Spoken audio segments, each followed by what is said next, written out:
I still remember the sound of my own name being laughed at, not shouted, not whispered, laughed at. It happened in my grandmother's dining room under a chandelier that cost more than my first car, while everyone sat perfectly straight like we were about to be photographed for a magazine. My uncle leaned back in his chair, wine glass dangling from his fingers, and said it casually. "She's just worthless." The word hit the table before the plates did. Worthless. I felt it crawl into my ears, settle into my chest, and burn there. No one corrected him. Not my cousins, not my aunt, not even my own mother. They didn't need to say anything. Their silence agreed for them. Before I continue, tell me where you're watching from. And if you've ever faced betrayal, hit like and subscribe, because what happened next will shock you. That night didn't start as a confrontation. It was supposed to be a celebration.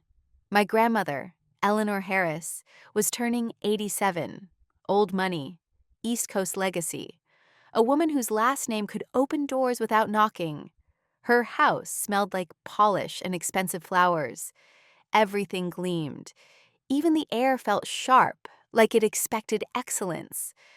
I stood near the wall, smoothing my black dress, already knowing where I ranked in this room. At the bottom. I wasn't invited because I was loved. I was invited because blood makes people uncomfortable when it's missing from pictures. My cousin Rachel was glowing in a red silk gown, engagement ring catching every light. My Uncle Thomas bragged about another acquisition. My Aunt Denise laughed too loudly, making sure everyone noticed her. And then there was me. No spouse, no title, no impressive last name added to mine. Just Naomi, the granddaughter who never lived up to her potential. I'd heard it my entire life. She's creative, but not practical. She's emotional. She just doesn't have the Harris mindset. They said it like it was a medical condition. At dinner, my grandmother sat at the head of the table, thin fingers wrapped around her cane, eyes sharp as glass. She watched everything. When my uncle made the worthless comment, she didn't react. That scared me more than if she had. Rachel smirked and added, "I mean, what does Naomi even do now? Still that freelance thing?" I opened my mouth, closed it. I'd learned long ago that defending yourself in that family only made things worse. They loved watching you try. "I run a consultancy," I said calmly. "I help." Uncle Thomas waved his hand dismissively. "If it mattered, we'd have heard of it." Laughter, small, contained, cruel. My mother stared down at her plate. That hurt the most. I tasted salt and realized my eyes were burning. The room felt too bright, too tight. Then my grandmother spoke. "She's right," Eleanor said. Every head turned. "She hasn't done anything meaningful," she continued, voice steady. "Not compared to the rest of you." My heart cracked so quietly no one noticed. "After all," she added, "some people are born to inherit. Others are just here." Her eyes met mine, and then she looked away. Dinner continued like I wasn't bleeding out internally. Later that night, as servants cleared plates and the family migrated to the sitting room, my aunt cornered me near the piano. "You know," Denise said softly, "you should be grateful you're even included." I nodded. Because what else could I do? That was the night I left early. No goodbye hugs, no lingering. Just me, my coat, and the cold night air swallowing me whole as I walked down that long stone driveway. I sat in my car for a long time before starting it. I screamed once. Then I drove away. 3 weeks later, my grandmother died. The call came at 6:12 a.m. My mother's voice shook as she said it, like she wanted me to comfort her. I didn't know how. The funeral was massive. Black cars lined the street like an invasion. Flowers stacked so high the scent was overwhelming. People I'd never met cried louder than those who had known her. I stood in the back, dressed in black again, invisible again. But something felt different. My uncle kept checking his watch. Rachel whispered constantly to her fiancé. Denise looked nervous. And when the lawyer approached us after the service and said, "The will reading will take place tomorrow morning," the air shifted. They all assumed the same thing, that the empire would fall exactly where it always had. I assumed something else, because the night after that dinner, as I cried in my apartment, my phone had buzzed. Unknown number, a single message. You should stop trying to earn their respect. You already own something they don't know about. No signature, I'd replied. Who is this? There was no response. I convinced myself it was a scam, a cruel coincidence. Nothing more. But standing in that funeral hall, watching my family whisper and posture like vultures about to feast, my chest tightened, because suddenly I remembered the last time I'd truly spoken to my grandmother. Not at dinner, not in public, but years ago, in her study, when she'd locked the door and told me something she had never told anyone else, something that made her hands shake, something that connected me to her in a way this family could never imagine. As the lawyer's voice echoed through the room, announcing the time and place of the will reading, my phone vibrated in my purse. Same unknown number, new message. Tomorrow, they'll finally understand why you were never worthless. My breath caught, because I knew whatever was coming next would destroy the version of my family I had always been afraid of. The will reading was scheduled for 10 a.m. I didn't sleep that night. Every time I closed my eyes, I heard my uncle laughing. Worthless. The word pulsed like a bruise. Morning came gray and cold, the kind of winter light that makes everything feel unfinished. I dressed slowly, deliberately. Black coat, simple shoes. Nothing that tried too hard. I wasn't going there to impress anyone. I was going to listen.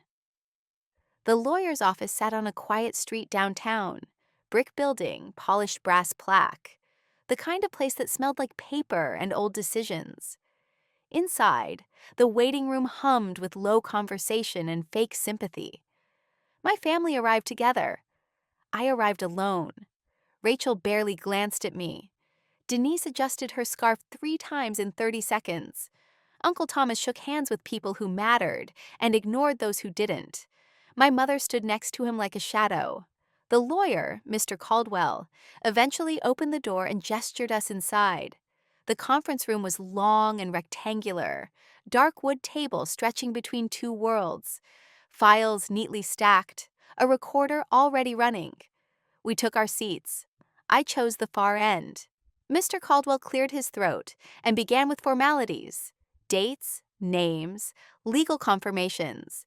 Then he said the words everyone had been waiting for. Eleanor Harris's last will and testament. I felt my spine straighten. He read the opening sections first. Sentimental things, jewelry to Rachel, art pieces to Denise, a property in Connecticut to my uncle. Each announcement earned nods, smiles, silent calculations. Then came the cash distributions. 6 figures here, 7 figures there. They were careful not to look greedy, but I could see it in their eyes. Counting, ranking, measuring. I hadn't been mentioned once. I expected that. What I didn't expect was my uncle's confidence. He leaned back, arms crossed, already victorious. He'd always assumed he was the cornerstone of everything. Mr. Caldwell paused, flipped a page, and continued. At this point, the will includes a personal statement from the deceased. That caught everyone's attention. He adjusted his glasses and read aloud. To my family, you have spent decades confusing loud success with real power. You have mistaken obedience for worth. My heart began to pound. Rachel frowned. Denise sat up straighter. Mr. Caldwell went on. You assumed I saw what you wanted me to see. That age made me blind. That sentiment made me weak. You were wrong. The room tightened. I swallowed hard. The lawyer looked down again. I leave my controlling interest in Harris Holdings to. He stopped, cleared his throat, and said my name. Naomi Harris. The sound of it landed like a dropped plate. For a split second, no one reacted. Then chaos. That's impossible, Uncle Thomas snapped, half rising from his chair. There has to be a mistake, Denise said sharply. Rachel laughed once, high, forced. She's kidding, right? Grandma wouldn't. Mr. Caldwell raised a hand. Please, let me finish. I couldn't move. My ears rang. Harris Holdings, the holding company, the shell beneath the shell, the one that controlled everything without being visible. Mr. Caldwell kept reading. Along with controlling interest, Naomi Harris inherits full voting rights, executive authority, and ownership of all subsidiary assets. I felt heat rush to my face. My mother turned to stare at me like she was seeing a ghost. Uncle Thomas slammed his hand on the table. This is absurd. She doesn't even work in the company. Mr. Caldwell didn't flinch. Ms. Harris was listed as the sole beneficiary and successor trustee, he said calmly. This document was revised 4 years ago. 4 years. That was the year I'd sat in my grandmother's study, the year she'd locked the door, the year she told me the truth. My aunt's voice trembled. Why would she do this? Mr. Caldwell continued reading Eleanor's words. Because Naomi listened when you spoke over me. Because she asked questions when you made demands. Because she learned what power actually is. Rachel stared at me now, eyes sharp with disbelief. You manipulated her. I finally found my voice. No, I said softly. I didn't. Uncle Thomas laughed bitterly. You expect us to believe you earned this? Mr. Caldwell reached for another folder. There's more, he said. The air shifted again. Ms. Harris was already acting under limited authority for the past 18 months. Silence. I felt my breath hitch. He turned to me for the first time. At Eleanor's request. Denise's face drained of color. Acting how? Through a private consulting arrangement, he said. One that reviewed internal risk, executive behavior, and asset leakage. My uncle's jaw tightened. Rachel whispered, What does that mean? It meant my grandmother hadn't just trusted me. She'd tested them.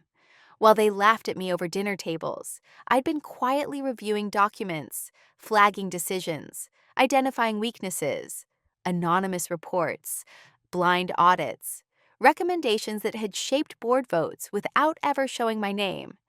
I'd signed everything with a code, a simple mark my grandmother recognized. Mr. Caldwell slid a final document across the table. Eleanor Harris also requested this be read. He unfolded the page slowly. To Thomas, Denise, and Rachel, your positions within the company will be reevaluated immediately. Your access is no longer guaranteed. Your futures depend on decisions you already made. My uncle stood up fully now, face red. This is a setup. I met his eyes. For the first time in my life, he looked uncertain. The lawyer wasn't finished. There is one condition attached to Naomi Harris's inheritance. Every head turned. My chest tightened. Mr. Caldwell read carefully. She must decide within 30 days whether any current family executives remain. My family stared at me, not laughing, not dismissive, waiting. I felt the weight settle onto my shoulders, heavier than anything I'd ever carried, because suddenly, the power, they said, I never deserved, was mine to use. And the first decision I made would determine whether they survived what they'd built. As Mr. Caldwell closed the folder, my phone vibrated in my coat pocket. Unknown number. One last message. Now they'll beg. The question is, will you listen? They didn't speak to me right away. Not after the lawyer dismissed us. Not as we walked out of that building into the brittle winter air. They clustered together instead, whispering, plotting, rewriting their memories in real time. I stepped away and stood by the curb, breathing in exhaust and cold metal, trying to steady my hands. Power doesn't feel like confidence at first. It feels like vertigo. My mother finally approached me. Her heels clicked against the pavement, slower than usual. "Naomi," she said carefully, "we need to talk." I looked at her. Not the mother who braided my hair before school. Not the woman who once held my hand through nightmares. This was someone else. "About what?" I asked. She lowered her voice. "You don't understand how complicated this is." I almost laughed.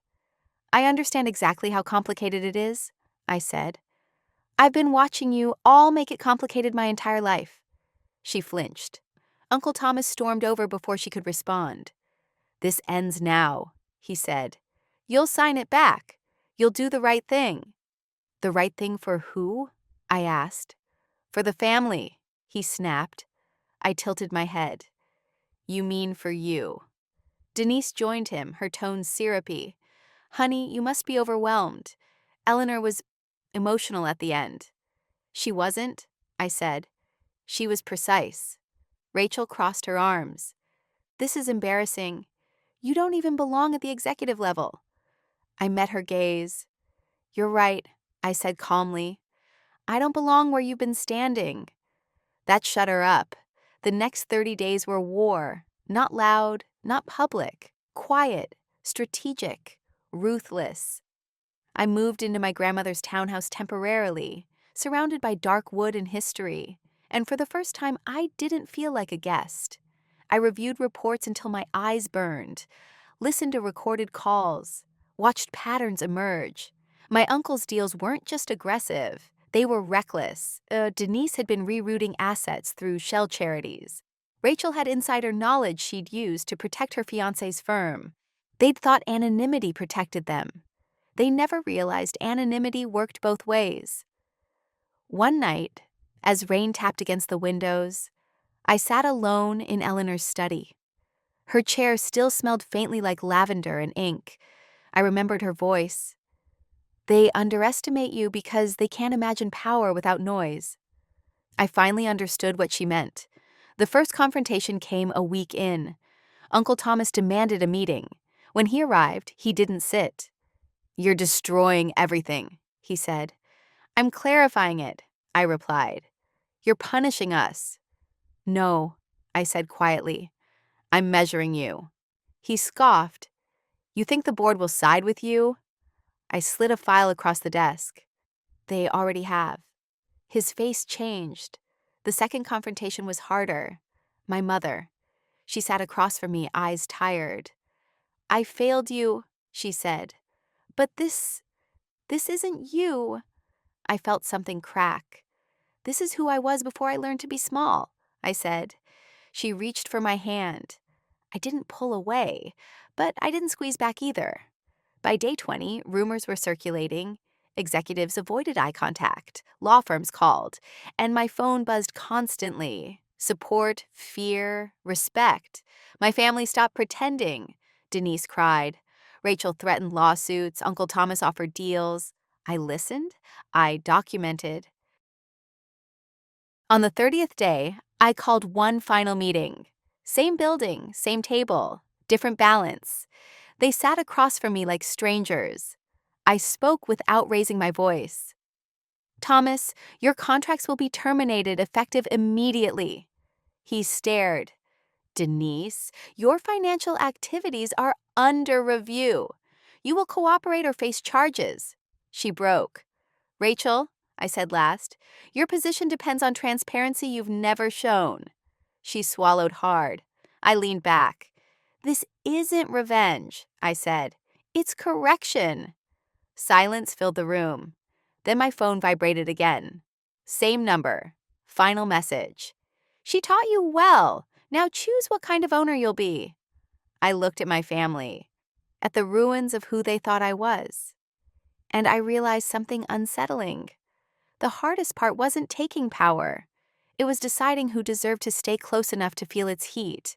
Because once the dust settled, the truth about my grandmother's final secret was still waiting. and it would change how the world saw the Harris name forever. The secret didn't come from a lawyer. It came from a box. I found it 3 days after the board meeting, hidden behind a false panel in my grandmother's study. I only noticed it because the wood sounded hollow when I leaned back in her chair. Inside was a single metal lockbox. No label, no dust. As if she'd been waiting for me. My hands trembled as I opened it. Inside were documents layered carefully, like someone had rehearsed this moment. Deeds, contracts, old photographs, and one envelope sealed in thick cream paper. My name written in my grandmother's sharp, deliberate handwriting. I opened it slowly. "Naomi," it began, "if you're reading this, then you've already survived them." I felt my throat tighten. There is a difference between inheriting power and understanding it. I gave you the first. This will explain the second. I sat down. The documents weren't about Harris Holdings. They were older, much older. I learned that Harris Holdings wasn't the original empire. It was the public one. The real wealth came from something my family had never mentioned, a private investment network built decades earlier, operating quietly through minority stakes, trusts, and licensing rights, hidden ownership, and every controlling signature led back to one person, my grandmother. Except, not entirely. The photographs showed her younger, sitting beside a black man I'd never seen before, hands touching, eyes close, too close to be accidental. The next page confirmed it. Daniel Brooks. The letter read, "My first husband." My breath caught. My family had always told the story one way, that Eleanor Harris had married into wealth, that she'd been fortunate, protected. That was a lie. Daniel Brooks had been the architect, a financial strategist during a time when his brilliance wasn't welcome in boardrooms. He used Eleanor as the face because she could walk where he couldn't. They built everything together. Then he died suddenly, officially from illness. Unofficially? The letter paused. "I never trusted the explanation," she wrote, "and neither should you." I felt cold. The next section explained why she'd chosen me. "You resemble him," she wrote, "not in face, in instinct." I read on. Daniel Brooks hadn't trusted institutions. He'd created contingencies, safeguards. One of them was me, not literally, but legally. Years before I was born, Eleanor had structured a dormant trust. It activated only if certain conditions were met, conditions my family had unknowingly fulfilled: unchecked greed, internal exploitation, asset diversion. The trust didn't just grant wealth, it granted narrative control, the ability to expose the origin of the empire. And that was dangerous. I finally understood why my grandmother had seemed both harsh and protective. She hadn't been cold, she'd been preparing me. That night, I didn't sleep, because if I activated the trust, the Harris myth would collapse. Media inquiries, market shifts, reputations burned, and my family would never forgive me. The next morning, the pressure escalated. A reporter called, then another. Anonymous tips had begun circulating about executive misconduct, about internal purges. My name was surfacing. I scheduled a press briefing, not because I wanted attention, but because silence had taught me one thing. They weaponize it. The room was packed, lights hot, cameras humming. I stepped to the podium alone. "Thank you for being here," I said evenly. Questions flew immediately. Nepotism, revenge, hostile takeover. I raised my hand. "This isn't about takeover," I said. "It's about correction." I saw my uncle in the back, watching, terrified. I continued. "Harris Holdings will be releasing a historical disclosure later this week." Murmurs erupted. And with it, I added, a restructuring of ownership narratives. That was enough to set the room on fire. Afterward, my phone exploded. Threats, warnings, offers. One message stood out. Unknown number. "You open that file, and you burn us all."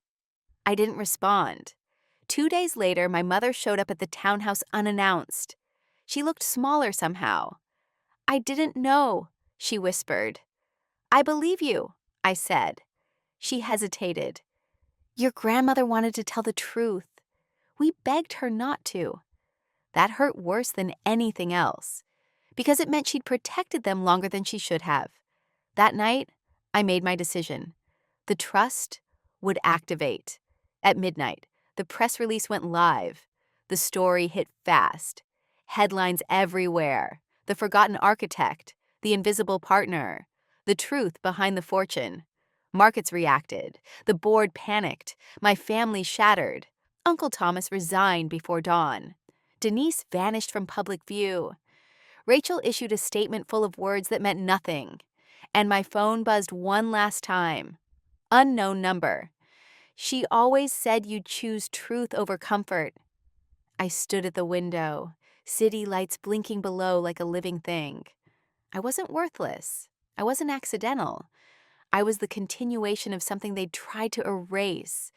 And as the sun rose over a new version of the Harris name, I understood one final terrifying truth. The fallout wasn't over, because the man my grandmother suspected of killing Daniel Brooks was still alive. The name surfaced quietly, not in a headline, not in a threat, in a footnote, buried inside a 30-year-old corporate settlement that had nothing to do with Harris Holdings on the surface. I only noticed it because I'd started reading everything myself, refusing summaries, refusing filters. That's when I saw him. Marcus Hale, senior advisor, temporary executor, board-appointed intermediary, at the time of Daniel Brooks's death. My chest tightened. I dug deeper. Hale had been everywhere my grandmother's story bent. He specialized in transitions, in smoothing inheritances, in resolving inconvenient partnerships. He was still alive, still powerful, and still watching. The first sign came from my security team. "There's unusual interest," one of them said carefully. "Background checks, not hostile, just curious." Curious was worse. I didn't tell my family, I didn't tell the board. I trusted only one person. My grandmother's former assistant, Lillian. She was in her 70s now. Sharp-eyed, quiet. When I asked her about Marcus Hale, she went very still. "I hoped you'd never find that name," she said. "Hope is a confession." "He helped her clean up," Lillian continued. "After Daniel died?" "Clean up what?" She closed her eyes. "The truth?" I felt dizzy. "He convinced her it was safer to let the world believe the official story," Lillian said. "That exposure would destroy everything they built." "And did she believe him?" I asked. "For a while," Lillian said, "until she realized safety was just another form of control." I didn't sleep again. The following week, my car was followed. Not aggressively, precisely. 3 turns, same distance, gone. Then came the invitation, handwritten, thick paper, a location and time, no explanation. I brought security anyway. The restaurant was old, quiet, private booths with tall backs, the kind of place deals went to disappear. Marcus Hale stood when I approached. Silver hair, impeccable suit, calm smile. "Naomi," he said warmly, "you've grown into your inheritance." "I didn't inherit you," I replied. He chuckled. "Still sharp?" We sat. "I admired your grandmother greatly," he said. "She was formidable." "She suspected you?" I said. His smile didn't fade. "Suspicion is a luxury," he replied. "Proof is a weapon." I leaned forward. "Why are you still here?" "Because history has a habit of looping," he said. "And you've reopened something best left sealed." "What happened to Daniel Brooks?" I asked. A pause, just long enough. "Ambition is dangerous," Hale said softly, "for men who don't fit." My hands curled into fists under the table. "You didn't answer," I said. "I gave you a warning," he replied. "The same one I gave Eleanor. Protect the empire or become its casualty." I stood. This ends with me, I said. Not buried, not erased. He looked up at me then. Really looked. Then you should be very careful, he said. Because you're not just challenging a man. I turned. What are you challenging? He called after me. I didn't answer. That night, my security lid called me urgently. There's been a breach, he said. Not digital, legal. What kind? I asked. A sealed injunction, he replied. Filed anonymously. My stomach dropped. They're trying to freeze the trust, he said. Temporarily. Pending investigation. I closed my eyes. This was it. The quiet counterattack. The machine grinding awake. I stood in my grandmother's study again, surrounded by truth and ghosts, and felt the weight of generations press down on me. Marcus Hale wasn't just a remnant. He was the system my grandmother had been fighting. And now, it was my turn. Because if the injunction held, everything she'd trusted me with would disappear before sunrise. And the war would no longer be silent. The injunction hearing was set for dawn. No press, no audience, just a judge, sealed documents, and a decision that could erase everything before breakfast. I arrived early, not because I was nervous, because my grandmother always believed the first person in the room controlled its temperature. Marcus Hale was already there. Of course he was. Seated calmly, hands folded, as if this were another routine correction in a long, efficient career. He didn't look at me when I entered. That was fine. I wasn't there for him. I was there for Daniel Brooks. My legal team whispered last-minute updates, but I barely heard them. My focus stayed locked on the slim leather folder in my hands. The final contingency. The one Eleanor had never activated. The one she'd saved for me. The judge entered. Proceedings began. Hale's attorney spoke first, framing the trust activation as reckless, destabilizing, and suspiciously timed. They painted me as emotional, unprepared, dangerous, old language. Then it was my turn. I stood. My grandmother believed in preparation. I began. She also believed in receipts. I handed the folder forward. Gasps rippled softly as pages were reviewed. Contracts, independent audits, time-stamped letters, and finally, a sworn affidavit signed by Marcus Hale, 32 years ago. His head snapped up. The room stilled. The document outlined his role as intermediary, his authority, and a single clause he'd never expected to matter. A clause requiring disclosure of all conflicts of interest. The judge's eyes narrowed. Because attached was proof. Hale had been quietly acquiring stakes through shell entities, profiting from Daniel Brooks's death. I spoke evenly. My grandmother didn't have proof of murder, I said. She had proof of motive. And patience. Hale's attorney objected wildly. The judge raised a hand. Enough. Silence. Then the ruling. The injunction was denied. The trust stood, and the court ordered a full investigation into Marcus Hale's historical activities. For the first time, I saw fear flash across his face. As he was escorted out, he looked back at me. You think this ends me? He said quietly. I held his gaze. No, I replied. I think this finally begins you. Outside, the sun rose slow and pale.